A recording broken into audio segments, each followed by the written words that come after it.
കർത്താവിന്റെ വചനം സജീവവും ഊർജ്ജസ്വലവും ഇരുതല വാളിനേക്കാൾ മൂർച്ചയേറിയതും മജ്ജയിലും സന്ധിബന്ധങ്ങളിലും തുളച്ചു കയറി മനുഷ്യന്റെ ഹൃദയ വിചാരങ്ങളെ വിവേചിക്കുന്നതുമാണ്. ഹെബ്രായർ 4:12 നമ്മളിപ്പോൾ ആയിരിക്കുന്നത് ലൂർദ് മാതാ ചർച്ച് കുരിശിങ്കലാണ്. വചനത്തിന്റെ അഭിഷേകത്താൽ നിറഞ്ഞ ഒരിടവക. ഒരു വർഷം കൊണ്ട് സമ്പൂർണ്ണ ബൈബിൾ പൂർണ്ണമായും വായിച്ചു തീർത്ത ഈ ഇടവകക്കാരുടെ വിശേഷങ്ങൾ നമുക്ക് കേട്ടറിയാം.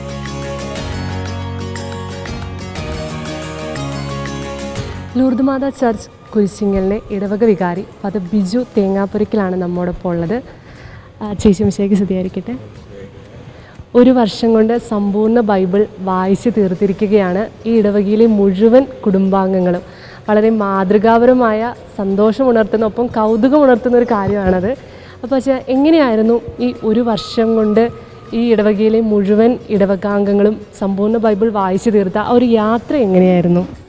യാത്ര എങ്ങനെയായിരുന്നു വെച്ചാൽ അത് കാര്യം നമ്മൾ ചിന്തിക്കുകയാണെങ്കിൽ വളരെ സിമ്പിളായിരുന്നു. അപ്പോൾ അത് ചെയ്തത് ഞാൻ ആദ്യം പറയാൻ വേണമെങ്കിൽ ആദ്യം തന്നെ ബൈബിള് 365 ഭാഗങ്ങളായി തിരിച്ച്, എന്നിട്ട് 365 ദിവസം അതിനെടുത്തു. ഞങ്ങൾ കഴിഞ്ഞ ജൂലൈ 1 മുതൽ 2024 ജൂലൈ 1 മുതൽ 2025 ജൂൺ 30 വരെയായിരുന്നു ഇത് നമ്മൾ ചെയ്തത്.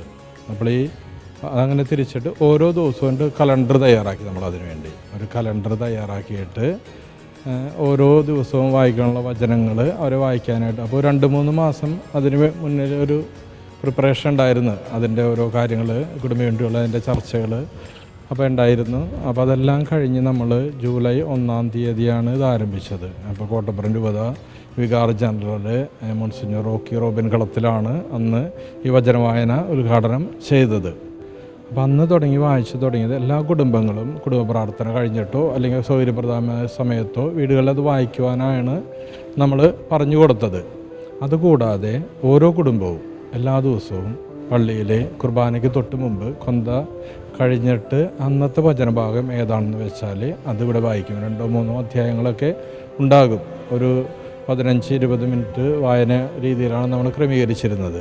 അപ്പോൾ ഓരോ കുടുംബവും വന്ന് വായിക്കും. ആ കുടുംബത്തിന് വേണ്ടി ആ കുടുംബങ്ങളെല്ലാം പേര് പറഞ്ഞ് അന്ന് ദിവ്യബലിയിൽ നമ്മൾ പ്രത്യേകമായിട്ട് പ്രാർത്ഥിക്കും. അങ്ങനെ ഏകദേശം 2 പ്രാവശ്യത്തോളം എല്ലാവർക്കും വായിക്കേണ്ടതായിട്ട് വന്നു. അങ്ങനെയാണ് നമ്മളത് ക്രമീകരിച്ചിരുന്നത് ആ വായന. ഞങ്ങൾക്ക് ഈ ഒരു വചനം ഇങ്ങനെ വായിക്കാനുള്ളൊരിത് ഞങ്ങളുടെ വികാരി അച്ഛൻ ഇങ്ങനെ ഒരു കാര്യം പറഞ്ഞപ്പോൾ ഞങ്ങൾക്കൊരു ആത്മീയ ഉണർവായിരുന്നു. എന്താണെന്ന് വെച്ചാൽ രാവിലെ തന്നെ ജൂൺ 1 2024 ജൂൺ 1 ഇത് ആരംഭിച്ച് അന്ന് തന്നെ ആദ്യത്തെ 3 അധ്യായം 33 അധ്യായം തുടങ്ങി ഓരോ ഫാമിലിയായിട്ട് ഓരോ കുടുംബമായിട്ട് നമ്മൾ വചനം വായിക്കുമ്പോൾ അപ്പൻ അമ്മ മക്കൾ എല്ലാവരും കൂടെ ഒരുമിച്ചിരുന്ന് വായിക്കാനായിട്ട് അച്ഛന്മാർ, അതുപോലെ എല്ലാ കുടുംബങ്ങളും ഇടവകളിലെ എല്ലാ കുടുംബങ്ങളും ഓരോ ദിവസങ്ങളിൽ ഏത് ഫാമിലിയാണെന്ന് നിശ്ചയിച്ചെന്ന് വെച്ചാൽ അവർ വന്ന് 5:30 ആകുമ്പോൾ വന്നുകൊണ്ട് അത് വായിക്കും. അതുമാത്രമല്ല ഞങ്ങൾ കുടുംബ പ്രാർത്ഥനയിലും അന്ന് തന്നെ ആ വചനങ്ങൾ വായിക്കും. പിന്നെ കിട്ടുന്ന സമയങ്ങളിലെല്ലാം നമുക്ക് ബൈബിൾ വായിക്കാനുള്ളൊരു പ്രചോദനം കൂടി ഇതിൽ നിന്ന് നമുക്ക് ഉണ്ടായി എന്നുള്ളതാണ്. ഇന്നത്തെ കാലഘട്ടത്തിൽ നമ്മുടെ മക്കളൊക്കെ വചനത്തോട് അടുത്ത് നിൽക്കേണ്ടതിൻ്റെ ഇമ്പോർട്ടൻസ് വളരെ കൂടി വരുന്നൊരു കാലഘട്ടത്തിലാണ് നമ്മൾ ജീവിക്കുന്നത്. അപ്പോൾ ഈ ഒരു ജേണിയിൽ അത് നമ്മുടെ മക്കൾക്കാണെങ്കിലും വചനത്തോട് ഒത്തിരി കൂടുതൽ അടുത്ത് നിൽക്കുവാൻ വേണ്ടി വളരെ പ്രയോജനപ്രദമായിരുന്നു. തീർച്ചയായിട്ടും. എന്താണെന്ന് വെച്ചാൽ ഞങ്ങൾ ഇന്ന് വായിക്കുന്ന വചനങ്ങൾ അന്നാന്ന് ഞങ്ങളുടെ മക്കൾ പുറത്ത് പഠിക്കാൻ പോയിക്കണതിൻ്റെ പേരിൽ ഞങ്ങൾ ആ വചനങ്ങൾ അവർക്കും കൂടി അഴിച്ചു കൊടുക്കും. ഇന്നത്തെ വചനം ഇതാണെന്ന് പറഞ്ഞിട്ട് ഞങ്ങൾ അവർക്ക് അഴിച്ചു കൊടുത്തിട്ട് അവരും കൂടി ഇതിനകത്ത് പങ്കാളികളാവാറുണ്ടായിരുന്നു. എന്താണെന്ന് വെച്ചാൽ എൻ്റെ മക്കളോട് ഇല്ലാത്തതിൻ്റെ പേരിൽ അവർക്കും കൂടി ഇത് ഉൾക്കൊള്ളാൻ പറ്റിയില്ലല്ലോ എന്നുള്ളൊരു വിഷമം ഇല്ലാതിരിക്കാനാണ് ഞാനത് ചെയ്തത്. നമ്മുടെ സമാപന ദിനത്തിൽ നമ്മുടെ കോട്ടപ്പുറം രൂപതാധ്യക്ഷൻ ബിഷപ്പ് ഡോക്ടർ അംബ്രോസ് പുത്തൻ വീട്ടിലാണ് വന്ന് നമ്മുടെ ഇത് ഒഫീഷ്യലി വെളിപാടിൻ്റെ അവസാന അധ്യായം വായിച്ചത് അവസാനിപ്പിച്ചത്. അപ്പോൾ ഇങ്ങനെ ഒരു കാര്യം ഈ ഇടവകയിലുള്ള എല്ലാവരും സമ്പൂർണ്ണ ബൈബിൾ വായിച്ചു തീർത്തു, പിതാവിനോട് പറഞ്ഞു. പിതാവിൻ്റെ ഒരു റെസ്പോൺസും കാര്യങ്ങളും എങ്ങനെയായിരുന്നു ഇതിനെക്കുറിച്ച്? പിതാവിന് വളരെ സന്തോഷമായിരുന്നു. കാരണം നമ്മൾ ഒരു ക്രിസ്ത്യാനി എന്ന നിലയിൽ ഞാനിവിടെ ആദ്യം പറഞ്ഞത് തന്നെ ഈ ഇടവക്കാരോട് ആദ്യം ചർച്ചകളിൽ വന്നപ്പോൾ പറഞ്ഞതെന്ന് വെച്ചാൽ ആരെങ്കിലും നമ്മളോട് നിങ്ങൾ ബൈബിൾ മുഴുവൻ വായിച്ച് കഴിഞ്ഞോ എന്ന് ചോദിച്ചാൽ നമ്മൾ എന്തുത്തരം പറയും? കാരണം നമ്മളുടെ വിശ്വാസത്തിൻ്റെ ആധാരം വിശുദ്ധ ഗ്രന്ഥമാണ്. അപ്പോൾ അത് പറഞ്ഞ് അപ്പോൾ അവർക്കത് ബോധ്യമായി. അപ്പോൾ പിതാവും അത് തന്നെയാണ് പറഞ്ഞത്. കാരണം ഒരു ക്രിസ്ത്യാനി എന്ന നിലയിൽ അല്ലെങ്കിൽ ഒരു വിശ്വാസി എന്ന നിലയിൽ നമ്മളുടെ ജീവിതത്തിൽ ഏറ്റവും കൂടുതൽ വേണ്ടത് വചനമാണ്. അപ്പോൾ വചനം നമ്മൾ വായിച്ചു എന്ന് പറഞ്ഞാൽ തന്നെ അത് വായിച്ചു കഴിഞ്ഞു എന്ന് പറഞ്ഞാൽ തന്നെ അത് നമ്മളുടെ ഏറ്റവും വലിയൊരു അനുഗ്രഹമാണ്. കാരണം അനുഗ്രഹങ്ങൾ കൊണ്ട് സ്വയം നമ്മളെ പൊതിയുകയാണ്. അപ്പോൾ പിതാവിൻ്റെ വചന സന്ദേശത്തിലും അന്ന് അതായിരുന്നു. കാരണം പിതാവ് ഇവിടെ 3 ദിവസം ഉണ്ടായിരുന്നു, 29, 30, 1. കാരണം പിതാവിൻ്റെ പാസ്റ്ററൽ വിസിറ്റ് കൂടിയായിരുന്നു, ഇടവ സന്ദർശനം കൂടി. അപ്പോൾ ഈ 3 ദിവസവും ഈ വചനത്തിൻ്റെ കാര്യങ്ങൾ തന്നെയാണ് പിതാവ് ഫോക്കസ് ചെയ്ത്. അതുപോലെ കുടുംബ യൂണിറ്റുകളും പിതാവ് സന്ദർശിച്ചു. അപ്പോൾ സന്ദർശിച്ചപ്പോൾ പിതാവിന് സന്തോഷമായതെന്ന് വെച്ചാൽ വചനം ഇപ്പം നമ്മുടെ എല്ലാ കുടുംബ യൂണിറ്റും നമ്മളൊരു വചനം വായിക്കുമല്ലോ, എന്നിട്ട് അത് കഴിഞ്ഞ് സാധാരണ അത് വൈദികരോ സിസ്റ്റേഴ്സാണോ അവർക്ക് വ്യാഖ്യാനിച്ചു കൊടുക്കുന്നത്. ഇത് അവർ തന്നെ വ്യാഖ്യാനിക്കുകയാണ്. അപ്പം ഞാനത് വർഷങ്ങളായിട്ട് തന്നെയാണ് പിന്തുടരുന്നത്. അവരെ കൊണ്ട് വ്യാഖ്യാനിപ്പിക്കും, നമ്മളതിനെക്കുറിച്ച് അവർക്ക് പറഞ്ഞു കൊടുക്കും. അപ്പോൾ അവർ മനോഹരമായിട്ട് ഒരു കുടുംബ യൂണിറ്റുകളും വചനം വ്യാഖ്യാനിക്കും അവർ. അപ്പോൾ അതൊക്കെ കണ്ടപ്പോൾ പിതാവിന് ഭയങ്കര സന്തോഷമായിരുന്നു. കുടുംബം വരുന്നത് വെച്ചാൽ കുടുംബസമേതമാണ് വരുന്നത്. വീട്ടിൽ അതിന് വേണ്ടിയിട്ട് അവർ പ്രിപ്പയർ ചെയ്യണം. ജോലിക്ക് പോയിരിക്കുന്ന മക്കളൊക്കെ വരെയാണ്, അപ്പനും അമ്മയും മക്കളുമായിട്ട് വരെയാണ്. പിന്നെ വിദേശത്തൊക്കെ ഉള്ളവരുടെ അപ്പനും അമ്മയും മാത്രമുള്ളെങ്കിൽ അവർ മാത്രമായിട്ട് വരും. പിന്നെ അവരുടെ ബന്ധുക്കളുണ്ടെങ്കിൽ അവരുടെ കൂടെ വരും. അങ്ങനെ വളരെ ശരിക്കും പറഞ്ഞാൽ വചനത്തിൻ്റെ ആ ഒരു വചനപ്പെയ്ത്ത് തന്നെയായിരുന്നു ഞങ്ങൾക്ക് ഈ ജൂലൈ ഇതുവരെ ഇവിടെ അനുഭവിച്ചുകൊണ്ടിരുന്നത്. അതായത് എല്ലാവരും വളരെ നിർജ്ജീവമായിട്ടിരുന്നിരുന്ന മനസ്സുകളൊക്കെ അങ്ങോട്ട് വളരെ ഉഷാറാവാൻ തുടങ്ങി. എല്ലാവർക്കും അങ്ങോട്ട് സ്വതന്ത്രമായി കുർബാന ദിവ്യബലി മധ്യയൊക്കെ എല്ലാവരും പ്രാർത്ഥിക്കാൻ തുടങ്ങി. അതായത് അപ്പം മുറിക്കുന്നതിന് മുമ്പ് വചനം മുറിക്കുന്ന ഒരു അനുഭവം. അപ്പോൾ ഈ വിശുദ്ധ ഗ്രന്ഥം എന്ന ഈ അനശ്വര ദൈവനിവേശിത ഗ്രന്ഥം വായിച്ചാൽ അതിലൂടെ തന്നെ നമുക്ക് ദൈവം അനുഗ്രഹങ്ങളെല്ലാം കാച്ചി കുറുക്കി നൽകിയിട്ടുള്ള ഒരു അനുഗ്രഹമായിട്ടാണ് എനിക്ക് മനസ്സിലാക്കാൻ സാധിച്ചത്. അത് മറ്റുള്ളവരിലേക്കും പറഞ്ഞു കൊടുക്കാനായിട്ട് സാധിക്കുന്നു. ഒന്ന് വായിച്ച് ഫിനിഷിങ്ങിലെത്തി. ഞങ്ങൾക്ക് വചനം ഞങ്ങളുടെ ശക്തിയാണ്, ഞങ്ങളുടെ ബലമാണ്, ഞങ്ങളുടെ ആശ്രയമാണ്. ഞങ്ങൾ കുടുംബ പ്രാർത്ഥനയിലാണ് വചനം വായിച്ചിരുന്നത്. പിന്നെ അച്ഛൻ എല്ലാ ഞായറാഴ്ചകളിലും ബൈബിൾ വചനം പറയിപ്പിക്കും. അപ്പോൾ അതുകൊണ്ട് തന്നെ കുട്ടികളെ എല്ലാ ദിവസവും വചനം എഴുതുമായിരുന്നു. അപ്പോൾ അവർ ധൈര്യപൂർവ്വം തന്നെ അച്ഛൻ ചോദിക്കുമ്പോൾ ഉത്തരങ്ങൾ വചനം പറയാനും മിടുക്ക് കാണിച്ചിരുന്നു. അപ്പോൾ അച്ഛൻ പ്രോത്സാഹനമായിട്ട് സമ്മാനങ്ങൾ നൽകായിരുന്നു. അത് കാറ്റീസം കുട്ടികൾക്ക് എല്ലാവർക്കും ഒരു പ്രോത്സാഹനമായിരുന്നു. ഞങ്ങളിപ്പോൾ ബൈബിൾ വായന തീർന്നപ്പോൾ എല്ലാവരും രണ്ടാമത് തുടങ്ങിയിരിക്കുക. കാരണം വെച്ചാൽ നമുക്ക് ആ സമയം നമുക്ക് എന്നും വായിച്ചിട്ട് അത് വായിക്കാതെ വരുമ്പോൾ നമ്മൾക്ക് അയ്യോ, അപ്പോൾ നമ്മളത് രണ്ടാമത് സ്റ്റാർട്ട് ചെയ്തു. പിന്നെ വെച്ചിട്ടുണ്ടെങ്കിൽ ചില വചനങ്ങളൊക്കെ നമ്മൾ കാണാപ്പാടം പഠിച്ചു വെച്ചിട്ടുണ്ട്. പിന്നെ അതേപോലെ നമുക്ക് ഓരോ പ്രശ്നങ്ങൾ വരുമ്പോഴും നമ്മളിങ്ങനെ ഓരോ വചനം നമ്മളിങ്ങനെ ബൈബിൾ വായിക്കുമ്പോൾ നമ്മളെ സ്ട്രൈക്ക് ചെയ്യുന്ന ചില വചനങ്ങളുണ്ടല്ലോ. എൻ്റെ കാൽ വഴുതുന്നു എന്ന് ഞാൻ വിചാരിച്ചപ്പോഴേക്കും കർത്താവേ അങ്ങയുടെ കാരുണ്യം എന്നെ താങ്ങി നിർത്തുന്നു. എൻ്റെ ഹൃദയത്തിൻ്റെ ആകുലതകൾ വർദ്ധിക്കുമ്പോൾ അങ്ങ് നൽകുന്ന ആശ്വാസം എന്നെ ഉന്മേഷവാനാക്കുന്നു. എല്ലാവരും പ്രശ്നങ്ങളില്ലാത്ത മനുഷ്യരില്ലല്ലോ. അപ്പോൾ അങ്ങനെ പല സന്ദർഭങ്ങളിലും ദൈവവചനം നമുക്ക് സാന്ത്വനമായും ശക്തി കുറഞ്ഞ സമയങ്ങളിൽ നമുക്ക് ഭയങ്കര ശക്തിയായിട്ട്, പിന്നെ മക്കൾക്കും അതൊക്കെ തന്നെ പറഞ്ഞു കൊടുക്കും. നിങ്ങളിൽ ജ്ഞാനം കുറവുള്ളവൻ ദൈവത്തോട് ചോദിക്കട്ടെ. ആ വചനങ്ങളൊക്കെ നമ്മൾ പിള്ളേർക്കും പറഞ്ഞു കൊടുക്കും. ഞാൻ ആദ്യം ബൈബിൾ വായനയൊക്കെ കുറവായിരുന്നു, പക്ഷെ ഇപ്പം 1 വർഷമായിട്ട് കണ്ടിന്യൂസ് ബൈബിൾ വായിക്കുന്നുണ്ട്. കുറച്ചുകൂടി കൂടുതൽ ഇങ്ങനെ ബൈബിൾ വായിക്കുന്നുണ്ടെന്ന് തോന്നി ഈ 1 വർഷമായ. പിന്നെ നമുക്ക് എന്തെങ്കിലും വിഷമമൊക്കെ വരുമ്പോൾ നമ്മൾ ആ വചനം ഓർത്ത് കഴിയുമ്പോൾ നമുക്ക് അത് മാറിപ്പോകുന്നുണ്ടായിരുന്നു വിഷമങ്ങളെല്ലാനും. പിന്നെ നമ്മുടെ ഇതുപോലെ തന്നെ മക്കൾക്കായാലും വിഷമം വരുമ്പോൾ നമ്മളെ ബൈബിൾ വചനങ്ങളൊക്കെ പറഞ്ഞു കൊടുക്കുകയും. ക്രിസ്ത്യാനികളാണെന്ന് പറയുമ്പോഴും ആരും ഇതേപോലെ ബൈബിൾ ഫുള്ളായിട്ട് വായിച്ച് അങ്ങനെ കംപ്ലീറ്റ് ചെയ്യുന്ന ശീലം ആർക്കും ഇല്ല എന്നാണ് എൻ്റെ ഒരു അഭിപ്രായം. കുറച്ച് ചുരുക്കം പേര് മാത്രമേ ബൈബിൾ ഫുള്ളായിട്ട് വായിച്ചിട്ടുണ്ടാവുള്ളൂ. അപ്പോൾ അച്ഛനിങ്ങനെ ഒരു ടാസ്ക് വെച്ചത് വളരെയധികം നല്ലതാണ്. ഇത്രയും ആൾക്കാർ ബൈബിൾ ഫുള്ളായിട്ട് വായിച്ചെന്ന് പറയുമ്പോൾ ഒരു അഭിമാനമാണ്. മറ്റുള്ളവർ നമ്മളോട് എന്തെങ്കിലും ഒരു ഡൗട്ട് ചോദിക്കുമ്പോൾ നമുക്കത് ക്ലിയർ ചെയ്യാനായിട്ട് എന്തെങ്കിലും ഒരു ഐഡിയ വേണമല്ലോ. അപ്പോൾ അതിന് വളരെയധികം ഹെൽപ്പ് ചെയ്തു. എന്തെങ്കിലും പ്രതിസന്ധികൾ വരുമ്പോൾ നമുക്ക് ഹെൽപ്ഫുള്ളാണ് ആ ഒരു വചനം.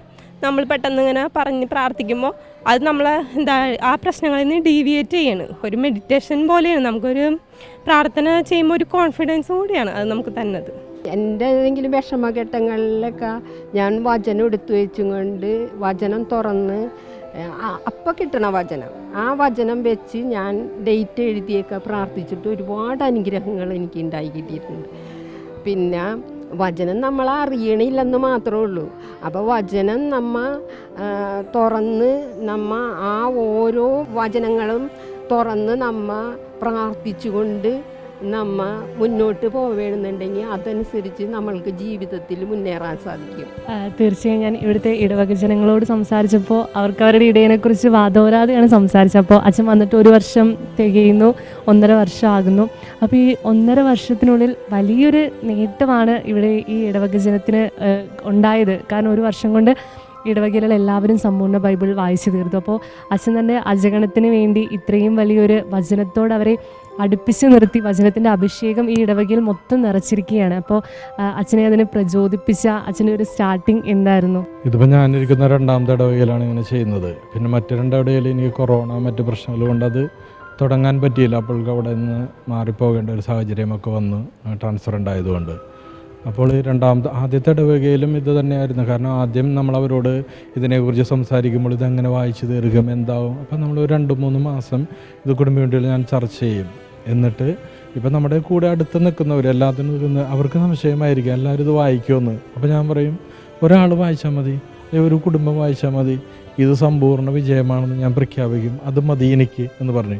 പക്ഷേ ഈ വായിച്ചു തുടങ്ങി 1 മാസത്തിനുള്ളിൽ എല്ലാവരും അതിൻ്റെ അത്ഭുത ഫലങ്ങൾ, കാരണം ഇപ്പോൾ ഈ വിശുദ്ധ ഗ്രന്ഥത്തിൽ പറഞ്ഞതുപോലെ മറ്റ് ഭൗതികമായ അനുഗ്രഹങ്ങളല്ല അവർ പ്രതീക്ഷിക്കുന്നതിലൂടെ, മറിച്ച് അവരുടെ ജീവിതത്തിലേക്ക് ഒരു സമാധാനം കൊണ്ടുവരുന്നു. കുടുംബ ബന്ധങ്ങളിലുള്ള കാര്യങ്ങളൊക്കെ പ്രാർത്ഥിക്കുവാൻ ഒരു മടുപ്പായിരുന്നത്, ചടങ്ങ് പോലെ പ്രാർത്ഥിച്ചിരുന്ന കാര്യങ്ങൾ പിന്നെ ഒരു അനുഭവത്തിലേക്ക് അവർക്ക് കടന്നു വരുന്നു. അവരുടെ ദുരിതങ്ങളിൽ അവർക്ക് വചനം കിട്ടുന്നു.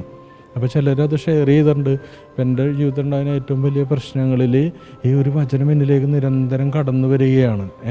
അപ്പോൾ ഒരു പറഞ്ഞ സങ്കീർത്തനം 75:23 എനിക്ക് തോന്നുന്നു പറയുന്നത് വെച്ചാൽ, സ്വർഗത്തിൽ എനിക്ക് ദൈവം മാത്രമേ ഉള്ളൂ, ഭൂമിയിൽ ഞാൻ ആരാണ് അന്വേഷിക്കേണ്ടത് എന്ന രീതിയിലുള്ള വചനങ്ങൾ അവർക്ക് കടന്നു വരികയാണ്.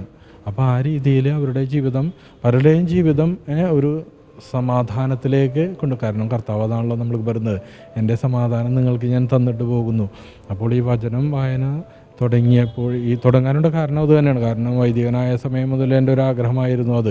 പിന്നെ നമ്മൾ ഇടവക വികാരിയാകുമ്പോഴാണല്ലോ നമ്മൾക്ക് അതിന് പൂർണ്ണമായിട്ടൊരു തീരുമാനം എടുക്കാൻ പറ്റുള്ളൂ. അപ്പോൾ ആദ്യത്തെ ഇടവകയിൽ തന്നെ ഞാനത് ചെയ്തിരുന്നു. അപ്പോൾ ഈ തീരുമാനം, അതിൻ്റെ ഒരു പ്രചോദനം ഇത് മാത്രമേ ഉണ്ടായിരുന്നുള്ളൂ. ദൈവത്തെ അറിയണമെങ്കിൽ നമ്മൾ വചനം അറിയണം. ഇതറിഞ്ഞാൽ ബേസിക്കായിട്ടുള്ള കാര്യം മാത്രമേ ഞാൻ പഠിപ്പിക്കുന്നുള്ളൂ. ഇപ്പം നമ്മൾ സാധാരണ പറയുന്നത് പോലെ അവർക്ക് ഞാൻ എന്ത് കൊടുത്തു എന്ന് വെച്ചാൽ, ഞാനൊരു ചെറിയൊരു ഇരയിട്ടു, നമുക്ക് കിട്ടുന്നത് വലിയൊരു മീനാണ്, അതവർക്ക് കാണിച്ചു കൊടുത്തെന്ന് മാത്രമല്ല, ഈ വചനം വെച്ചാൽ അവരുടെ ജീവിതത്തിലുള്ള എല്ലാ പ്രശ്നങ്ങളിലും കർത്താവ് നേരിട്ട് ഇറങ്ങി വന്ന് അവരുടെ കൂടെ ഉണ്ടെന്നൊരു ബോധ്യത്തിലേക്ക് അവരെ കൊണ്ടെത്തിക്കാനുള്ളൊരു എളിയ പരിശ്രമമായിരുന്നു. അത് എല്ലാവരും വളരെ ഭംഗിയായിട്ട് അത് ചെയ്തു. അതിൻ്റെ അനുഗ്രഹങ്ങൾ അവർക്ക് കിട്ടിക്കൊണ്ടിരിക്കുന്നുണ്ട്. നമ്മൾ വചനത്തിൽ തന്നെ പറയുന്നുണ്ട്, 1-2 പേർ എൻ്റെ നാമത്തിൽ ഒരുമിച്ച് കൂടുന്നിടത്ത് അവരുടെ മധ്യേ ഞാൻ ഉണ്ടായിരിക്കുമെന്ന്. അപ്പോൾ തീർച്ചയായിട്ടും ഈ ഇടവക അനുഗ്രഹിക്കപ്പെട്ടിട്ടുണ്ട്. അപ്പം അതൊരു വലിയൊരു അനുഗ്രഹം തന്നെയായിരുന്നു. അപ്പം ഞാൻ എൻ്റെ ഈശോയെ ഏറ്റവും കൂടുതൽ അടുത്തറിയുകയും സ്നേഹിക്കുകയും ഈശോയോട് ഏറ്റവും കൂടുതൽ ചേർന്ന് നിന്നൊരു സമയങ്ങളായിരുന്നു ഇതെല്ലാം എന്ന് പറയുന്നത്. വെളിപാട് പുസ്തകത്തിൽ വ്യക്തമായിട്ട് എഴുതി വയ്ക്കുന്നുണ്ട്, 1-ാം അധ്യായത്തിൽ 3-ാം വാക്യത്തിൽ, ഈ പ്രവചനത്തിലെ വാക്കുകൾ വായിക്കുന്നവരും കേൾക്കുന്നവരും അതനുസരിച്ച് പ്രവർത്തിക്കുന്നവരും അനുഗ്രഹീതരാണെന്ന്. അപ്പോൾ തീർച്ചയായിട്ടും അത് വായിക്കുന്നവരും മാത്രമല്ല കേൾക്കുന്നവരും അനുഗ്രഹീതരാണ്. ഞാൻ ഒത്തിരി ഡാനിയൽ അച്ഛൻ്റെ ടോക്ക് കേൾക്കും. അപ്പോൾ അച്ഛൻ എപ്പോഴും ഇങ്ങനെ പറയും, ദൈവം സർവശക്തനാണ്, അത്യുന്നതനാണ്, സർവേശ്വരനാണ് എന്നൊക്കെ പറയും. എനിക്ക് തോന്നുന്നു അതിനേക്കാളുപരി എൻ്റെ ഈശോ എൻ്റെ അപ്പനാണ്, എൻ്റെ സങ്കടങ്ങൾ കാണുന്നവനാണ്.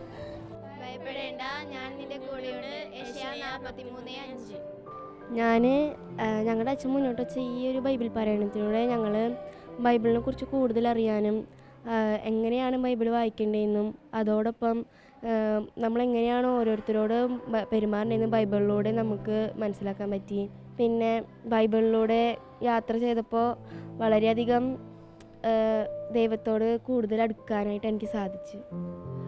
എങ്ങനെയായിരുന്നു ബൈബിൾ വായിക്കാൻ മടിയൊക്കെ ഉണ്ടായിരുന്നോ? സ്റ്റാർട്ടിങ്ങിൽ ഇങ്ങനെ ഒരു കാര്യം അച്ഛൻ പറഞ്ഞപ്പോൾ എങ്ങനെയായിരുന്നു?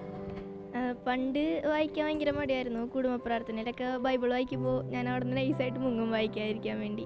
പിന്നെ അച്ഛൻ ഇങ്ങനെ ഒരു കാര്യം പറഞ്ഞപ്പോൾ പിന്നെ ഫാമിലി എല്ലാവരുമായിട്ടിരുന്ന് ഒരുമിച്ച് വായിക്കും. പിന്നെ ഇങ്ങനെ വായിച്ചപ്പോൾ ബൈബിൾ ഫുള്ള് വായിച്ച് തീർന്നു. അതുപോലെ തന്നെ ദൈവത്തിൻ്റെ കരുതലും സ്നേഹവും ഒരു ഫീലിങ്സാണ് നമുക്ക് പെട്ടെന്ന് ബൈബിൾ വായിച്ച് കിടക്കുമ്പോൾ ഭയങ്കര ഒരു ഹാപ്പിനെസ്സും ഒക്കെയാണ്. ഞാൻ ആദ്യം ബൈബിൾ വായിക്കുന്നതിന് മുമ്പ് ഭയങ്കര ഉഴപ്പായിരുന്നു പഠിത്തത്തിൽ. അത് കഴിഞ്ഞ് ബൈബിൾ പാരായണം വായിച്ച ശേഷം എനിക്ക് പഠിത്തത്തിനോടും ഇത്തിരി മുന്നോട്ട് വരുന്നുണ്ടായിരുന്നു. വിശുദ്ധമായ വിശുദ്ധിയോടെ ചെയ്യുന്നവർ വിശുദ്ധരാകും. ജ്ഞാനം 6:10. പണ്ട് ബൈബിൾ വായിക്കുമ്പോൾ ഉഴപ്പായിരുന്നു. ഇപ്പം അച്ഛൻ പറഞ്ഞുകൊണ്ട് വായിച്ച് ഇപ്പോൾ മൊത്തം തീർന്നു. നല്ലതായിരുന്നു. പിന്നെ ആദ്യം മടിയുണ്ടായിരുന്നു, പിന്നെ അച്ഛൻ പറഞ്ഞപ്പോൾ വായിച്ചു തുടങ്ങി, പിന്നെ അതുപോലെ ഇങ്ങനെ പോയി. ഏറ്റവും ഇഷ്ടപ്പെട്ട വചനം ഏതാ? എപ്പോഴും ഓർത്തിരിക്കുന്ന, മനസ്സിൽ സൂക്ഷിച്ചിരിക്കുന്ന ഏറ്റവും ഇഷ്ടപ്പെട്ട വചനം ഏതാ? ഭയത്തോടെ കർത്താവിന് ശുശ്രൂഷ ചെയ്യുവിൻ, സങ്കീർത്തനങ്ങളിൽ 2-ാം അധ്യായത്തിലെ 11-ാം വാക്യം. നമ്മൾ പ്രായഭേദമന്യേ മുതിർന്നവരും കുഞ്ഞുങ്ങളും എല്ലാവരും തന്നെ ഇതിലൊരു പങ്കാളിത്തം വഹിച്ചിട്ടുണ്ടായിരുന്നു. ഇപ്പോൾ ഇവിടെ ദിവ്യബലിയുടെ മധ്യയാണെങ്കിൽ പോലും വചനം പറയാനൊക്കെ കുട്ടികളിലുള്ളൊരു തീഷ്ണത കാണാൻ സാധിച്ചു. അപ്പോൾ എങ്ങനെയായിരുന്നു മൊത്തം കുട്ടികൾക്കൊക്കെ ഈ ഒരു ബൈബിൾ പാരായണം കംപ്ലീറ്റ് ചെയ്തപ്പോൾ അവരിലുണ്ടായ ആദ്യത്തെ കുട്ടികളിൽ നിന്നും പിന്നെ ആ വചനത്തെ കൂടുതൽ അറിഞ്ഞു കഴിഞ്ഞതിന് ശേഷമുള്ള കുട്ടികളിൽ അച്ഛൻ കണ്ടൊരു വ്യത്യാസം എന്നായിരുന്നു? വ്യത്യാസം എന്ന് പറഞ്ഞാൽ പരസ്പരമായിട്ടൊരു സ്നേഹം, അല്ലെങ്കിൽ മറ്റുള്ളവരോട് അവർ ചെയ്യേണ്ട കടമകൾ നിർവഹിക്കാനുള്ള ഒരു ആഗ്രഹം. കാരണം ആദ്യമൊക്കെ അവർക്ക് എല്ലാ കാര്യങ്ങളും, ഇപ്പം നമ്മൾ ഈ ചെയ്തുകൊണ്ടിരുന്ന എല്ലാ കാര്യങ്ങളും, അല്ലെങ്കിൽ ദിവ്യബലിക്ക് വരുന്നത്, കാറ്റീസിന് വരുന്നത് ഒരു ചടങ്ങായിരുന്നു. ഇവിടെ വരണമെന്ന് മുതിർന്നവർ പറയുന്നു, അതുകൊണ്ട് വരുന്നു. കുറച്ച് പേർക്കെങ്കിലും അങ്ങനെ ആയിരുന്നു. അപ്പോൾ അതിൽ നിന്ന് വ്യത്യസ്തമായിട്ട് പണ്ട് കുർബാന തുടങ്ങുന്ന സമയത്തായിരിക്കും ചിലപ്പോൾ അവർ കടന്നു വരുന്നത്. പക്ഷേ അതിന് മുന്നേ തന്നെ ഇപ്പോൾ ഒരു 15 മിനിറ്റ് മുമ്പ് തന്നെ പള്ളിയിൽ വരുവാനും കൂടെ പ്രാർത്ഥിക്കുവാനും ഇപ്പോൾ പല ടീച്ചേഴ്സും അല്ലെങ്കിൽ മാതാപിതാക്കളും ഷെയർ ചെയ്യാറുണ്ട്. അവർ തന്നെ വചനം വായിക്കുന്നു, അല്ലെങ്കിൽ വചനത്തെക്കുറിച്ച് പഠിക്കാൻ. ഇപ്പോൾ സങ്കീർത്തനങ്ങളൊക്കെ പല സങ്കീർത്തനങ്ങളും മുഴുവനായിട്ട് അറിയാവുന്ന കുട്ടികളിവിടെയുണ്ട്. പിന്നെ ഒരു സമയമില്ലാത്തതുകൊണ്ട് ഇപ്പോൾ നമ്മൾ കുടുംബ യൂണിറ്റുകളിൽ ചെല്ലുമ്പോൾ സങ്കീർത്തനങ്ങളൊക്കെ മുഴുവനായിട്ട് നല്ല ഭംഗിയായിട്ട് അവർ ചൊല്ലും. അപ്പോൾ അവരിൽ അത് എന്താണ്, ഈ വചനത്തിൻ്റെ ഒരു ആഴത്തിലേക്ക് കടഞ്ഞു ചെന്നപ്പോൾ അവിടെ ഈശോയുണ്ട്. ഈശോയെക്കുറിച്ച് അവർക്ക് നമ്മൾ പറഞ്ഞു കൊടുക്കുന്നത് മാത്രമേ അറിഞ്ഞുള്ളൂ. കാരണം നമ്മൾ ഈശോ നമ്മുടെ ഒരു രൂപം കാണിച്ചു കൊടുത്തിട്ട് തമ്പായിയാണെന്ന് പറഞ്ഞു കൊടുക്കുമ്പോൾ അവർക്ക് ആ ഒരു ബോധ്യത്തിൽ നിന്ന് എൻ്റെ ഈശോ ആരാണ് എന്നൊരു ബോധ്യത്തിലേക്ക് അവർ കടന്നു വന്നു എന്നൊരു തോന്നൽ എനിക്കുണ്ടായിട്ടുണ്ട്. അപ്പോൾ അതാണ് കുട്ടികളിൽ ഞാൻ കണ്ട ഒരു മാറ്റം. കുട്ടികളിലുള്ള സന്തോഷവും ബൈബിൾ പറയാനുള്ള അവരുടെ പ്രചോദനവും, അവർ പള്ളിയിൽ വരാനും എല്ലാ ദിവസവും വളരെയധികം കുട്ടികൾ പള്ളിയിൽ വരികയും എല്ലാവർക്കും വളരെ സന്തോഷമായിട്ട് ദൈവത്തിലേക്ക് അടുക്കുന്നതിനും ദൈവത്തെ മഹത്വപ്പെടുത്തുന്ന ഒരു നല്ലൊരു കുടുംബജീവിതവും വിദ്യാർത്ഥി ജീവിതവും ജീവിക്കുവാനായിട്ട് കുട്ടികൾക്ക് പ്രചോദനമായിരിക്കുകയാണ്. 1-ാം ക്ലാസ്സിലാണ് ഞാൻ പഠിപ്പിക്കുന്നത്. അപ്പോൾ ഞാനൊരിക്കലും വിചാരിച്ചിട്ടില്ല ഈ കുട്ടികൾ ഇത്രയും വചനമൊക്കെ പറയുമെന്ന്. പക്ഷേ ഓരോ ദിവസവും അച്ഛനിങ്ങനെ പറയും, ഇങ്ങനെ നിങ്ങൾ എല്ലാ ദിവസവും വചനം പഠിച്ചുകൊണ്ട് വരണം. അപ്പോൾ ഞാൻ ഇങ്ങനെ കോട്ട് ചെയ്ത് കുട്ടികൾക്ക് കൊടുക്കും. പക്ഷേ അവർ ഞാൻ പ്രതീക്ഷിച്ചാലും കൂടുതലായിട്ട് സങ്കീർത്തനം 121 കുട്ടികൾ തന്നെ കാണാതെ ഇങ്ങനെയൊക്കെ പറയും. അപ്പോൾ എനിക്കതൊരു ഭയങ്കര അതിശയമായിട്ട് തോന്നി. ഞാൻ 7-ാം ക്ലാസ്സിലാണ് എടുക്കണേ. അപ്പോൾ എന്ന് വെച്ചാൽ ഇപ്പം അവർക്ക് ആദ്യം എന്ന് പറഞ്ഞാൽ ഓരോ വചനങ്ങൾ എഴുതിക്കൊണ്ടുവരാനുള്ളൊരു ടാസ്ക് ഉണ്ടായിരുന്നു ഞങ്ങളുടെ രൂപതയിൽ നിന്ന്. പകരം ഞങ്ങൾ ഉൽപ്പത്തി എന്നുള്ള വചനം ആ ബൈബിൾ ഇതാണ് എഴുതാനായിട്ട് സ്റ്റാർട്ട് ചെയ്തത്. പക്ഷേ പിള്ളേർക്ക് എപ്പോഴും വചനം എഴുതണം എന്നുള്ളൊരു ആഗ്രഹം ഉള്ളിലുണ്ട്. ഇപ്പോഴും എഴുതുന്നവരുണ്ട്. ക്ലാസ്സിലത് എഴുതാൻ ഭയങ്കര ഇൻട്രസ്റ്റ് ആണ്. വചനം എഴുതിക്കൊണ്ട് എല്ലാ ദിവസവും എഴുതിക്കൊണ്ടുവരും, നമ്മൾ ചെക്ക് ചെയ്യും. അങ്ങനെ ടീച്ചറെ എനിക്കും പറയണം വചനം, എന്നെ ഒരു വചനം പഠിപ്പിച്ചു തരുമോ അങ്ങനെയൊക്കെ ചോദിക്കും. അപ്പോൾ എനിക്ക് മനസ്സിലായി ഇവരുടെ അപ്പോൾ ഞാൻ ചോദിക്കും വീട്ടിൽ അമ്മയും അപ്പയൊക്കെ ഇത് വായിച്ച് തരാറുണ്ടോ? അവർ പറയും എല്ലാ ദിവസവും ഇവിടെ വായിക്കുന്ന അത്രയും. അത് വീട്ടിൽ അവരെ പാരൻസ് വായിച്ച് അവർക്ക് അതിൽ നിന്ന് ഇഷ്ടപ്പെട്ട ഒരു വചനം എൻ്റെ ഇങ്ങനെ കാണാണ്ട് പഠിച്ചുകൊണ്ട് വന്ന് പിന്നെ ഇത് പള്ളിയിൽ വന്ന് അച്ഛനിങ്ങനെ ചോദിക്കുമ്പോൾ ഉത്തരമായിട്ടൊക്കെ ഇങ്ങനെ പറയാറൊക്കെ ഉണ്ട്. ഒരു കുട്ടിയുടെ വീട്ടിൽ പ്രാർത്ഥനയോ വചനം വായിക്കലോ ഒന്നും ഉണ്ടായിരുന്നില്ല. ആ കുട്ടിയും ഇപ്പോൾ വചനം വായിച്ചു തുടങ്ങി. ഇന്ന് ഞാൻ ക്ലാസ്സിൽ ആ കുട്ടീനെ കൊണ്ട് വായിപ്പിച്ചു. എല്ലാവരും ഭയങ്കര കയ്യടിയൊക്കെ അടിച്ചു, ഭയങ്കര സന്തോഷത്തിലായിരുന്നു. അവർ കുറച്ചും കൂടി ആക്റ്റീവായിട്ട് തുടങ്ങി. ഇപ്പോൾ എന്ത് ചോദിച്ചാലും വചനമായാലും വേറെ എന്തെങ്കിലും ആയാലും അവരിങ്ങനെ വചനം പറയുന്നത് കൊണ്ട് നമ്മൾ എന്തെങ്കിലും ക്വസ്റ്റ്യൻ ചോദിച്ചാൽ അവർക്ക് പെട്ടെന്ന് ചാടി പറയാനായിട്ടൊരു ഉഷാർ വന്ന് തുടങ്ങിയിട്ടുണ്ട്. ഇപ്പോൾ എപ്പോൾ പറഞ്ഞാലും അതേ ഒരു വചനം അവരുടെ മനസ്സിൽ എപ്പോഴും ഉണ്ട്. നല്ല രീതിയിൽ തന്നെയാണ് കുട്ടികൾ ഈ വചന വായനയോട് തരുന്നൊരു സഹകരണം. അവരാദ്യം തന്നെ ഓരോ ഉൽപ്പത്തിയിൽ നിന്ന് തുടങ്ങി വെളിപാട് വരെയുള്ള പുസ്തകത്തിൽ നമ്മൾ എന്ന് ചോദിച്ചാലും അവർ നല്ല രീതിയിൽ തന്നെ അതിനുള്ളൊരു ചോദ്യങ്ങൾ ചോദിച്ചു കഴിഞ്ഞ് കഴിഞ്ഞാൽ അതിനുള്ള ഉത്തരം കൃത്യമായിട്ട് നമുക്ക് തരും. ഇപ്പോൾ സങ്കീർത്തനം 119 പറയണ പോലെ ഈ വചനം, നിൻ്റെ വചനം എൻ്റെ പാദങ്ങൾക്ക് വിളക്കും പാതയിൽ പ്രകാശമാണെന്നാണല്ലോ പറയുന്നത്. അതേപോലെ തന്നെ നമ്മൾ ഈ ഒരു കൊല്ലത്തെ വചന വായനയിലൂടെ നമ്മൾ അത് തന്നെയാണ് ലക്ഷ്യമിടുന്നത്. നമ്മളിങ്ങനെ ഈ ഇടവകയിലുള്ള എല്ലാവരും സമ്പൂർണ്ണ ബൈബിൾ വായിച്ചു തീർത്തു എന്ന് പറയുമ്പോൾ പെട്ടെന്ന് ആദ്യം എല്ലാവരും ചോദിക്കുന്ന ഒരു ചോദ്യമാണ്, അതിന് എല്ലാവരും വായിച്ചു തീർത്തുന്നത് നമുക്ക് എന്താ ഉറപ്പുള്ളതെന്ന്. അപ്പോൾ എങ്ങനെയായിരുന്നു ഒരു കുടുംബത്തിലുള്ള ഒരാൾ വായിക്കുന്നു, അതോ എങ്ങനെയായിരുന്നു ഇതിൻ്റെ ഒരു സമീപനം, എങ്ങനെയായിരുന്നു കുടുംബാംഗങ്ങൾക്കെല്ലാം? ഇത് നമ്മൾ അവതരിപ്പിച്ചപ്പോൾ എല്ലാവർക്കും സംശയം ഉണ്ടായിരുന്നു ഇതെങ്ങനെ സാധിക്കുമെന്ന്. കാരണം നമ്മൾ ഒരാൾ വായിക്കുന്നു, മറ്റയാൾ കേട്ടിരിക്കുന്നു. അപ്പോൾ ഞാൻ പറഞ്ഞു അത് മതി. കാരണം ഇപ്പം നമ്മൾക്കറിയാം നമ്മുടെ ഇടവകയിൽ ചില കുടുംബങ്ങളിൽ വായിക്കാൻ പറ്റാത്ത ആളുകളുണ്ട്. ഒരു കുടുംബത്തിൽ അപ്പം മക്കൾക്കായിരിക്കും വായിക്കാൻ അറിയാവുന്നത്, അപ്പം നമുക്കറിയാൻ വേണ്ട. അപ്പം ഒരാൾ വായിക്കുക, മറ്റുള്ളവർ കേട്ടിരിക്കുക, ആ ഒരു രീതിയിൽ തന്നെയാണ് ഞാൻ പറഞ്ഞിരുന്നത്. കാരണം എല്ലാവർക്കും ഒരേ സമയം അത് വായിച്ചു കൊണ്ടിരിക്കാൻ പറ്റില്ല. പിന്നെ പള്ളിയിൽ വന്നവർ വായിക്കുമ്പോൾ അവർ ഓരോ അധ്യായങ്ങൾ മാറി മാറി അവർ വായിക്കും, ഓരോ കുടുംബാംഗങ്ങൾ. ഇപ്പോൾ ചില വീടുകളിൽ വായിക്കാൻ പറ്റാത്തവരുണ്ടെങ്കിൽ മറ്റ് കുടുംബാംഗങ്ങളാണെന്ന് വെച്ചാൽ മറ്റ് വീട്ടുകാരാണ് അവർക്ക് വേണ്ടി അത് വായിച്ചു കൊടുക്കുന്നത്. അപ്പോൾ അവരുടെ പങ്കാളിത്തം അങ്ങനെയായിരുന്നു. കാരണം ചില കുടുംബങ്ങളിൽ വായിക്കാൻ അപ്പനും അമ്മയും മാത്രമുള്ള കുടുംബങ്ങളുണ്ട്. അപ്പോൾ അവർക്കത് വായിക്കാൻ പറ്റാത്തവരുണ്ട്. അപ്പോൾ അവർക്ക് വേണ്ടി മറ്റുള്ളവർ വായിച്ചു കൊടുക്കും. കാരണം നമുക്കത് വളരെ വ്യക്തമായിട്ട് നമുക്കറിയാം എല്ലാവർക്കും ഒരുമിച്ച് വായിക്കാൻ സാധിക്കില്ലെന്ന്. പക്ഷേ ഇപ്പോൾ പേഴ്സണലായിട്ട് എല്ലാവരും രണ്ടാമത് വായന ഇപ്പോൾ തുടങ്ങിയിരിക്കുകയാണ്. രണ്ടാമത് അവർക്കത് വായിച്ച് ഇനിയും ഞങ്ങൾക്കത് വായിക്കണമെന്നൊരാഗ്രഹത്തോടു കൂടി കൂടുതൽ ആളുകൾ വായിക്കുകയാണ്. അങ്ങനെയാണ് ഇവിടെ ചെയ്തുകൊണ്ടിരിക്കുന്നത്. കൂടുതലായിട്ട് എനിക്കൊരു യോഗം കിട്ടിയത് എൻ്റെ വീടിൻ്റെ സമയമായപ്പോൾ മാത്രമല്ല, 2-3 ചേച്ചിമാർക്ക് അവിടെ വായിക്കാൻ ആളില്ലാത്തപ്പോൾ എന്നോട് പറഞ്ഞിരുന്നു. അപ്പോൾ ഞാൻ സന്തോഷത്തോടെ, കാരണം എന്തോരം വായിക്കാൻ കിട്ടിയൊരു അവസരമാണ്. അപ്പോൾ അത് ഏറ്റവും ഒരു അനുഭവമാണ്. പിന്നെ വായന എന്ന് വെച്ചാൽ സാധാരണ ഒരാൾ വന്ന് വായിക്കുന്ന രീതിയല്ല ഇവിടെ. ഒരു കുടുംബത്തിൽ അപ്പച്ചനും അമ്മച്ചിയും മക്കളും ഉണ്ടാവും. അപ്പോൾ നമ്മൾ വായിച്ചിട്ട് ഒരാൾ വായിക്കുമ്പോൾ അതിൻ്റെ അടുത്ത് തന്നെ ആ വീട്ടിലെ ആൾക്കാരിരിക്കും. കൂടാതെ അമ്മച്ചിയുടെ കഴിയുമ്പോൾ അപ്പച്ചന്മാർ വായിക്കും. അത് നല്ല മഴയൊക്കെ ഉള്ള സമയമാണ്, അതൊന്നും അവർ മൈൻഡിക്കാറില്ല. ഒരു ദിവസം ഏത് കുടുംബമാണോ വായിക്കാൻ ഇവിടെ പറയുന്നത് അവർ കറക്റ്റായിട്ട് ഇവിടെ വന്ന് ചെയ്തിരുന്നത്. അത് നല്ലൊരു അനുഭവമായിരുന്നു. 200 കുടുംബങ്ങളും ബൈബിൾ വായിച്ചു, സമ്പൂർണ്ണ ബൈബിൾ കംപ്ലീറ്റ് ചെയ്തു. എങ്ങനെയായിരുന്നു പിതാവിൻ്റെ ഒരു സ്റ്റേറ്റ്മെൻറ്റ്? എങ്ങനെയായിരുന്നു സർട്ടിഫിക്കറ്റിലും കാര്യങ്ങളിലൊക്കെ ഉള്ള നമുക്ക് പൂർണ്ണമായി വായിച്ചു കഴിഞ്ഞു എന്ന് പറഞ്ഞാൽ പിതാവ് ഒരു സർട്ടിഫിക്കറ്റൊക്കെ നമുക്ക് തന്നായിരുന്നു. പിതാവ് ഒപ്പിട്ടൊരു സർട്ടിഫിക്കറ്റാണ് നമ്മളവർക്ക് കൊടുത്തത്. അപ്പോൾ അതിൽ നമ്മൾ സാധാരണ ഒരു പേരെഴുതി ഈ കുടുംബം സമ്പൂർണ്ണ ബൈബിൾ വായിച്ചു കഴിഞ്ഞതായി സാക്ഷ്യപ്പെടുത്തുന്നു എന്നാണ് എഴുതിയിരിക്കുന്നത്. പക്ഷേ അതിനു മുന്നേ ഞാനൊരു വചനമല്ല, അത് ഞാൻ ചേർത്തതാണ്. ദൈവമേ, 1 വർഷം ഞാൻ വിശുദ്ധ ഗ്രന്ഥത്തിലൂടെ സഞ്ചരിച്ചു, ഇനിയുള്ള എൻ്റെ ജീവിതം മുഴുവൻ വിശുദ്ധ ഗ്രന്ഥം എന്നിലൂടെ സഞ്ചരിക്കും. അതൊരു പ്രതിജ്ഞയായിട്ട് ഞാൻ അവരെ കൊണ്ട് ചൊല്ലിച്ചിട്ടുണ്ട്. അപ്പോൾ അത് സർട്ടിഫിക്കറ്റിലും എഴുതി കൊടുത്തേക്കാണ്. കാരണം ഇനി അവർ ഒരു പ്രാർത്ഥനാ മുറിയിൽ ആ സർട്ടിഫിക്കറ്റ് അവർ സൂക്ഷിക്കും. അപ്പോൾ അവർ എപ്പോഴും കാണുന്ന ഒരു വാക്യമാണത്. ദൈവമേ, 1 വർഷം ഞാൻ വിശുദ്ധ ഗ്രന്ഥത്തിലൂടെ സഞ്ചരിച്ചു, ഇനിയുള്ള എൻ്റെ ജീവിതം മുഴുവൻ വിശുദ്ധ ഗ്രന്ഥം എന്നിലൂടെ സഞ്ചരിക്കുമെന്ന്. അപ്പോൾ അതിനുള്ള വിശദീകരണങ്ങളൊക്കെ കൊടുത്തിട്ടുണ്ട് അവർക്ക്. കാരണം കർത്താവ് ഈ ഭൂമിയിലേക്ക് വന്നത് നമ്മളെ നിങ്ങൾ ലോകമെങ്ങും പോയി സുവിശേഷം പ്രഘോഷിക്കുവാൻ പറഞ്ഞത് കർത്താവിൻ്റെ സ്നേഹവും കരുണയും ദൈവരാജ്യവും മറ്റുള്ളവർക്ക് കാണിച്ചു കൊടുക്കാനാണ്. അപ്പോൾ ആ ദൈവരാജ്യം നമ്മൾ ഇവിടെ തന്നെയാണ് സൃഷ്ടിക്കുന്നത്. വചനത്തിൽ പറയുന്നുണ്ട്, സ്വർഗരാജ്യം ഇവിടെ എന്നൊക്കെ നമ്മൾ പലരും പറയും. പക്ഷേ സ്വർഗരാജ്യം നിങ്ങളുടെ ഇടയിൽ തന്നെയുണ്ട്. അപ്പോൾ ഈ വചനത്തിലൂടെ മാത്രമേ നമുക്ക് ഈ സ്വർഗരാജ്യം സൃഷ്ടിച്ചെടുക്കാൻ സാധിക്കുകയുള്ളൂ. അതുപോലെ തന്നെ അവരെ കലണ്ടറിൽ അടിച്ചു കൊടുത്തിരുന്ന വചനം തന്നെയാണ് സങ്കീർത്തനം 119, 105. അങ്ങയുടെ വചനം എൻ്റെ പാദങ്ങൾക്ക് വിളക്കും പാതയിൽ പ്രകാശവുമാണ് എന്ന് ആദ്യം അടിച്ചു കൊടുത്തു. എൻ്റെ താഴെ ഞാൻ കൊടുത്തിരുന്നത് 119, 130. അതിൽ അങ്ങയുടെ വചനത്തിൻ്റെ ചുരുളയുമ്പോൾ പ്രകാശം പരത്തുന്നു. അപ്പം ഞാൻ അത്രയുമാണ് അവർക്ക് കൊടുത്തിട്ടുള്ളത്. ആ വചനത്തിൽ കുറച്ചുകൂടി ഉണ്ട്. ആ വചനത്തിൻ്റെ അവസാന ഭാഗം എന്ന് വെച്ചാൽ എളിയവർക്ക് അത് അറിവ് പകരുന്നു എന്നാണ്. അപ്പം അത് ഞാനിപ്പോഴാണ് അവർക്ക് പറഞ്ഞു കൊടുത്തത്. ഞാൻ പറഞ്ഞത് ഈ വചനത്തിൻ്റെ ചുരുളെല്ലാം അഴിഞ്ഞു കഴിഞ്ഞു, ഇനി എളിയവരാണ്. നമ്മുടെ എളിമയിലേക്ക് വന്നു.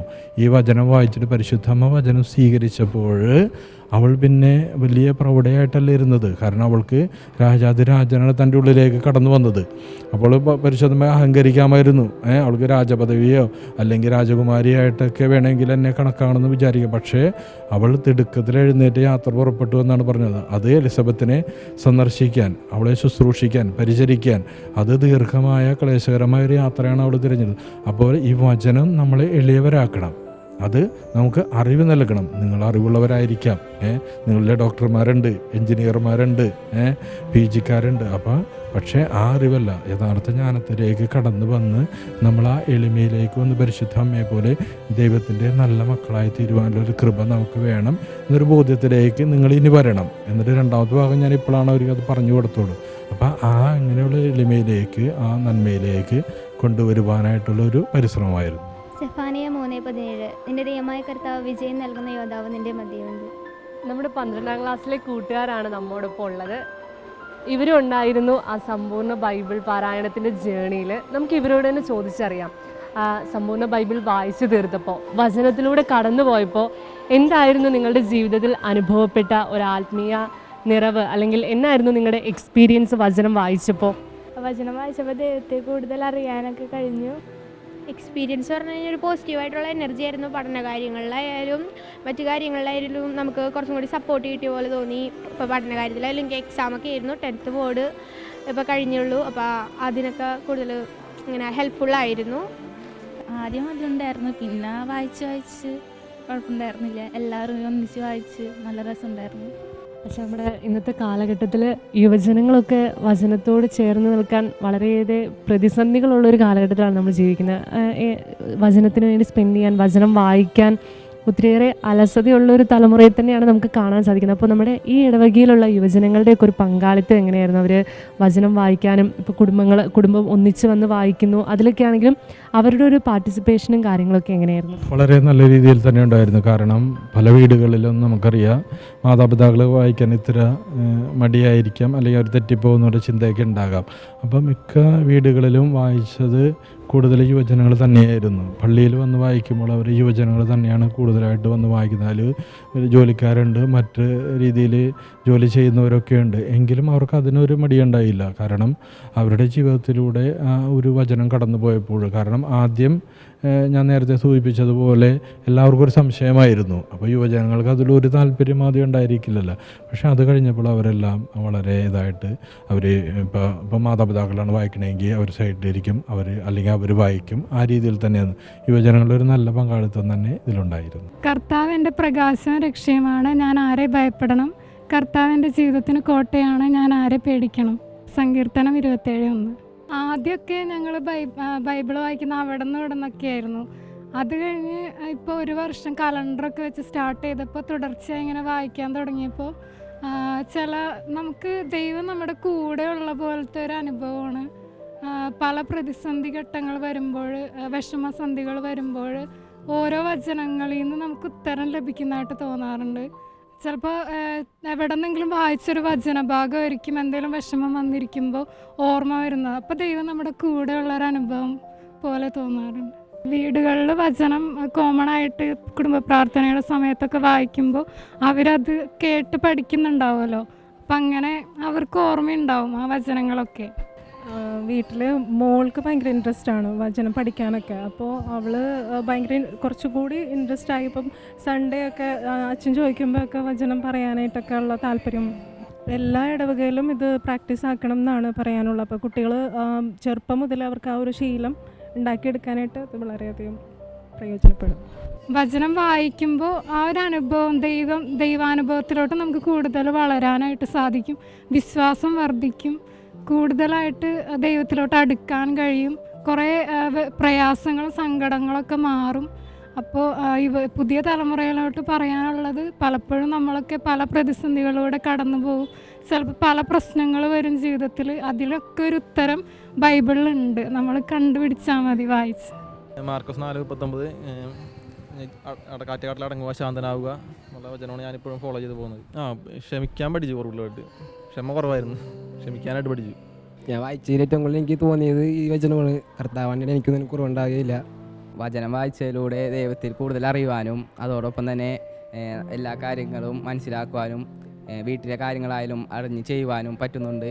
വചനം വായിച്ചപ്പോൾ അത്യാവശ്യം മനസ്സിൽ സമാധാനവും ആശ്വാസമൊക്കെ ഉണ്ട്. പിന്നെ കൂടെ കരുതലായി വരുന്നുണ്ട്. പിന്നെ അധിക കാര്യങ്ങളൊക്കെ ഇടപെടാൻ തോന്നുന്നുണ്ട്. നമ്മുടെ 12ാം ക്ലാസ്സുകാരുടെ മതാധ്യാപകനായിട്ടുള്ള ടോമി സാറാണ് നമ്മോടൊപ്പം ഉള്ളത്. നമുക്ക് സാറിനോട് ചോദിക്കാം, എങ്ങനെയുണ്ടായിരുന്നു ഈ ഒരു വർഷത്തെ സമ്പൂർണ്ണ ബൈബിൾ പാരായണ യാത്ര എങ്ങനെയുണ്ടായിരുന്നു? നമ്മുടെ വിദ്യാർത്ഥികളാണെങ്കിൽ പോലും ഈ വചനത്തിലൂടെയുള്ളൊരു യാത്ര എത്രമാത്രം പവർഫുള്ളായിരുന്നു അല്ലെങ്കിൽ ഇമ്പാക്റ്റ്ഫുള്ളായിരുന്നു എന്നൊന്ന് പങ്കുവെക്കാമോ? തീർച്ചയായിട്ടും ഇപ്പോൾ എന്നെ സംബന്ധിച്ച് പറയുകയാണെങ്കിൽ ഞാനിപ്പോൾ നമ്മൾ ഒരുപാട് വർഷങ്ങളായിട്ട് ആഗ്രഹിക്കുന്ന ഒരു കാര്യമായിരുന്നു ഈ വചനം, ഈ ബൈബിളിൽ നിന്ന് വായിച്ച് പൂർത്തിയാക്കുക എന്നുള്ള കാര്യം. പക്ഷേ പലപ്പോഴും അതിനുള്ള എല്ലാ ദിവസവും വായിക്കാറുണ്ട് വചനം. ചിലപ്പോൾ ഒരു പാരഗ്രാഫ് വായിക്കും, അല്ലെങ്കിൽ ഒരു അധ്യായമൊക്കെ വായിച്ച് നമ്മൾ അവസാനിപ്പിക്കുകയാണ് ഈ കുടുംബ പ്രാർത്ഥന മധ്യേ. പക്ഷേ അത് വായിച്ച് തീർക്കാനായിട്ട് നമുക്ക് ഇതുവരെ സാധിച്ചിരുന്നു. പക്ഷേ ബഹുമാനപ്പെട്ട ബിജു അച്ഛൻ്റെ ആ നേതൃത്വത്തിൽ ഒരു ബൈബിൾ ഞാൻ ഒരു വർഷം കൊണ്ട് ബൈബിൾ വായിച്ച് തീർക്കുക എന്നുള്ള ഞാൻ ആരംഭിച്ചു കഴിഞ്ഞപ്പോൾ അത് എനിക്ക് തോന്നുന്നത് പക്ഷേ എല്ലാ ഇടവക്കാരും കുട്ടികളായാലും എല്ലാവരും, എല്ലാ കുടുംബാംഗങ്ങളും എല്ലാവരും വളരെ ഉത്സാഹത്തോടുകൂടി തന്നെ അത് ഏറ്റെടുക്കാനുണ്ടായത്. അപ്പോൾ വീണ്ടും ഇനി അത് ഒരു വട്ടം കൂടി വീണ്ടും വായിച്ച് തുടങ്ങണമെന്നുണ്ട്. അപ്പോൾ എന്നെ സംബന്ധിച്ച് പറയുന്നത് ഞാൻ വീണ്ടും ഇപ്പോൾ അത് കഴിഞ്ഞ് വീണ്ടും 2ാം വട്ടം വായിച്ച് തുടങ്ങിയിട്ടുണ്ട്, ഉൽപ്പത്തി തുടങ്ങി. കുറേ പേര് പങ്കുവച്ചപ്പോൾ പറഞ്ഞു അവരൊക്കെ കുറേ നാളുകളായി ഇങ്ങനെ ബൈബിൾ പൂർണ്ണമായി വായിച്ചു തീർക്കണമെന്ന് ആഗ്രഹിച്ചവരാണ്. പക്ഷെ അവർക്ക് പലപ്പോഴും സ്റ്റാർട്ട് ചെയ്യും, അത് കംപ്ലീറ്റ് ചെയ്യാൻ സാധിച്ചിട്ടില്ല. അച്ഛൻ്റെ ഒരു മോട്ടിവേഷനും അച്ഛനിത് സ്റ്റാർട്ട് ചെയ്ത് അവരുടെ കൂടെ നിന്നതുകൊണ്ടാണ് അവർക്കിത് കംപ്ലീറ്റ് ചെയ്യാൻ സാധിച്ചത്. അപ്പോൾ അച്ഛനൊരു ഇടയനായി അച്ഛൻ തൻ്റെ അജഗണത്തെ ചേർത്ത് പിടിച്ച് അവരെ വചനത്തിലൂടെ നയിച്ചത് കൊണ്ട് ഇന്ന് ഈ ഇടവകയിലുള്ള മുഴുവൻ കുടുംബാംഗങ്ങൾക്കും സമ്പൂർണ്ണ ബൈബിൾ വായിച്ചു തീർക്കാൻ സാധിച്ചു. അപ്പോൾ മറ്റ് ഇടവകകളിലാണെങ്കിലും ഇതുപോലെ ആഗ്രഹിക്കുന്ന ഒത്തിരി ആളുകളുണ്ടായിരിക്കാം, സ്റ്റാർട്ട് ചെയ്തിട്ട് കംപ്ലീറ്റ് ചെയ്യാൻ പറ്റാത്ത. അപ്പോൾ അവർക്കൊക്കെ ഇത് വളരെ വലിയൊരു പ്രചോദനമല്ല, അല്ലെങ്കിൽ അവർക്ക് സ്റ്റാർട്ട് ചെയ്യാൻ മറ്റ് ഇടവകാംഗങ്ങളോടാണെങ്കിലും ഇങ്ങനെ ആഗ്രഹിക്കുന്ന കുടുംബങ്ങളോടൊക്കെ അച്ഛന് പറയാനുള്ളൊരു കാര്യം എന്താ? ഇതിൽ നമ്മൾ സ്റ്റാർട്ട് അല്ലെങ്കിൽ സ്റ്റോപ്പില്ല. പിന്നെ സ്റ്റാർട്ട് ചെയ്യാൻ ഇങ്ങനെയുള്ളതെന്ന് വെച്ചാൽ നമ്മൾക്ക് PSCയുടെ ഒരു വർഷത്തെ ബൈബിൾ വായിക്കുന്ന പ്രോഗ്രാമുണ്ട്. അതിനെ അവർ അവിടെ നിന്ന് കറക്റ്റ് ഇതേപോലെ ലിസ്റ്റ് അടിച്ചു കൊടുത്തിട്ടുണ്ട്. പിന്നെ നമ്മളിത് ഇടവകയിൽ മൊത്തത്തിൽ എടുത്തതെന്ന് വെച്ചാൽ എല്ലാവരും ഒരു ദിവസം ഈ ഇടവകയിൽ ഈ പ്രദേശത്ത് ഒരു 200 കുടുംബങ്ങളിൽ നിന്ന് വചനം ഉയരുകയാണ്, ഒരേ വചനം തന്നെ. അപ്പോൾ അതിൻ്റെ അനുഗ്രഹമേ ഇടവകയിൽ പല കാര്യങ്ങളിലും ഉണ്ടായിട്ടുണ്ട്. പല പ്രശ്നങ്ങളും മാറിയിട്ടുണ്ട്, പല രീതിയിൽ ആളുകൾ തമ്മിലുള്ള പ്രശ്നങ്ങളൊക്കെ മാറിയിട്ടുണ്ട്, ഇടവകയുടെ തടസ്സം നേരുന്ന പല കാര്യങ്ങളൊക്കെ മാറിപ്പോയിട്ടുണ്ട്. അപ്പം മറ്റ് ഇടവകക്കാരോട് പറയാനുള്ളത് അവർക്കത് വായിച്ചു തുടങ്ങാം. അപ്പോൾ അവരുടെ ഇതേപോലെ തന്നെ അച്ഛന്മാരോടോ മറ്റുള്ള പറഞ്ഞിട്ട് ഇങ്ങനെയുള്ള കാര്യം ഇത് സിമ്പിളായിട്ട് നമുക്ക് ചെയ്യാവുന്നേ ഉള്ളൂ. അല്ലാണ്ട് ഇതിൽ വലിയ കോംപ്ലിക്കേഷൻസ് കാര്യങ്ങളില്ല. കാരണം വചനം ഈ ഭൂമിയിലേക്ക് ഇറങ്ങി വന്നത് യാതൊരു കോംപ്ലിക്കേഷനും ഇല്ലാതെയാണ്. നമുക്കറിയാം പണ്ട് ചക്രവർത്തിമാർ അല്ലെങ്കിൽ അവരൊക്കെ ജനിക്കുമ്പോൾ, അവരുടെ മക്കൾ ജനിക്കുമ്പോൾ സാധാരണക്കാർക്കൊന്നും അവർ കാണാൻ പോലും പറ്റുകയില്ല. പക്ഷേ ഇത് ഏറ്റവും സാധാരണക്കാരുടെ ഇടയിൽ വന്ന് ഇറങ്ങിയ വചനമാണ്. അപ്പം ഇത് കോംപ്ലിക്കേഷൻ ആകാതെ സാധാരണ രീതിയിൽ അങ്ങോട്ട് തുടങ്ങിയാൽ നമുക്കെല്ലാം തീരും. അപ്പോൾ ഇതിന് സ്റ്റാർട്ടിങ് ട്രബിൾ ഇല്ല, ഇതിന് പിന്നെ അവസാനമില്ല. അതാണ് ഇതിൻ്റെ ഏറ്റവും വലിയൊരിത്. കാരണം വചനം വായിച്ചുകൊണ്ടേയിരിക്കണം. കാരണം വചനം അത് ജീവനുള്ളതാണ്, അത് വളരുന്നതാണ്. കാരണം ഒരു പ്രാവശ്യം നമ്മൾ വായിക്കുന്ന വചനത്തിൻ്റെ ഒരു രണ്ടാമത് വായിക്കുമ്പോൾ നമുക്ക് തോന്നുന്ന അതിൻ്റെ വ്യാഖ്യാനം വേറെ രീതിയിലായിരിക്കും. ഇപ്പോൾ നമ്മളുടെ ഒരു പ്രശ്നങ്ങളിലൂടെ കടന്നു പോകുമ്പോൾ നമുക്കൊരു വചനം കിട്ടും. അപ്പോൾ അന്നേരം നമുക്കത് ആശ്വാസമായിരിക്കും. പക്ഷേ ആ വചനം തന്നെ വായിക്കുന്ന മറ്റൊരാൾ കിട്ടുന്നത് വേറെ ആയിരിക്കും. അതുകൊണ്ടാണ് വചനം ജീവനുള്ളത് എന്ന് പറയുന്നത്. ഓരോരുത്തരുടെ ആഗ്രഹത്തിനനുസരിച്ച് അവരുടെ ഇഷ്ടത്തിനനുസരിച്ച് ആ രീതിയിലാണ് വചനം നമുക്ക് വരുന്നത്. അപ്പോൾ ഇത് തുടങ്ങുവാൻ ഏറ്റവും എളുപ്പമാണ്, അവസാനിപ്പിക്കാതിരിക്കാനും ഏറ്റവും നല്ലതാണ്. നമ്മൾ പരിചയപ്പെട്ട ഈ ലൂർദ് മാത ഇടവക നമുക്ക് എല്ലാവർക്കും ഒരു മാതൃകയാണ്. നമുക്കും അവരെ പോലെ വചനത്തോട് ചേർന്ന് നിൽക്കാം, വചനത്തോടൊപ്പമായിരിക്കാം. വചനം നമ്മുടെ എല്ലാവരുടെയും ജീവിതത്തിൽ പ്രാവർത്തികമാക്കാം. ക്യാമറാമാൻ സിയോൺ ജോസിനൊപ്പം അഭയ ബെനി, ഷെക്കേന ന്യൂസ്.